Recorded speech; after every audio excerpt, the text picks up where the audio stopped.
Mesdames et messieurs, bienvenue dans la ville d'Abidjan. Ici, c'est au temps du beau temps. Et puis tout d'un coup, vient la pluie.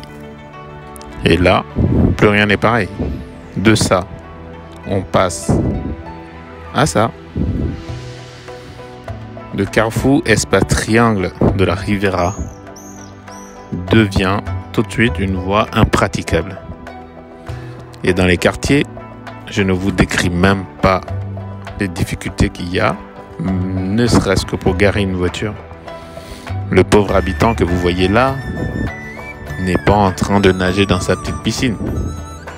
Il est pris de toutes parts par l'eau. On pourrait dire qu'il prend l'eau de toutes parts.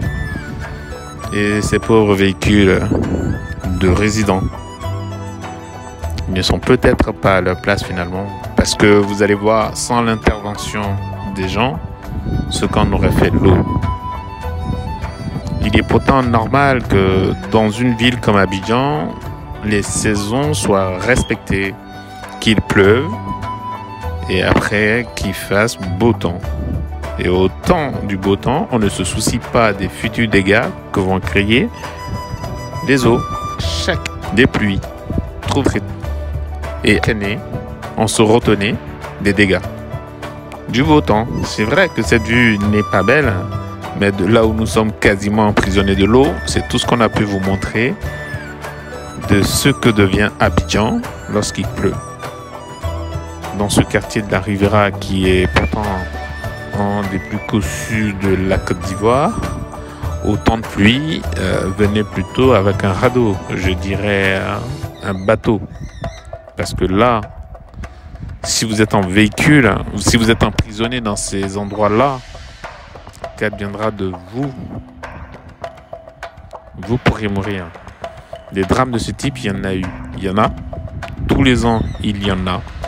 Ces arbres que vous voyez sont des arbres d'une grande taille, mais vous voyez où les prend l'eau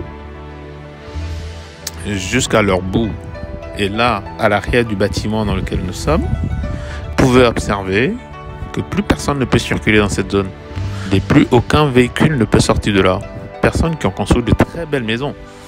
Mais ces personnes ne se sont pas souciées des routes, des canalisations. Pour la reconstruction des quartiers. Et quand je dis reconstruction des quartiers, je parle de l'eau de ruissellement, de sa canalisation. Vous voyez ? Cette zone est inondable. Une zone où on ne devrait peut-être pas construire même. Tant que les travaux nécessaires n'ont pas été faits. Et pourtant, vous voyez où on en est. Voilà. Sauf que quand il fait beau et que vous venez louer la maison, l'immeuble ou l'appartement, vous ne pouvez pas vous rendre compte de ces dégâts-là. C'est une fois dedans, une fois qu'il est temps, le temps de vérité, que vous constatez les conséquences de ce que font les gens. L'État n'aurait pas dû accorder des ACD pour construire dans cette zone. C'est une zone inondable, c'est évident. Et à côté de ça, les remblaiements que font certaines personnes pour vendre des terrains accentuent ce genre de phénomène d'inondation de la ville d'Abidjan. Rien que pour ça, une étude minutieuse doit être menée à chaque fois que les personnes demandent des ACD pour que l'on puisse, ne serait-ce que penser à demain, penser à l'avenir. S'il fait nuit et que vous êtes en train de marcher là, vous ne saurez jamais vous repérer. Vous allez aller dans les parties les plus profondes, glisser, mourir. Il faut faire attention à ce que nous faisons. C'est une question de vie. À bientôt.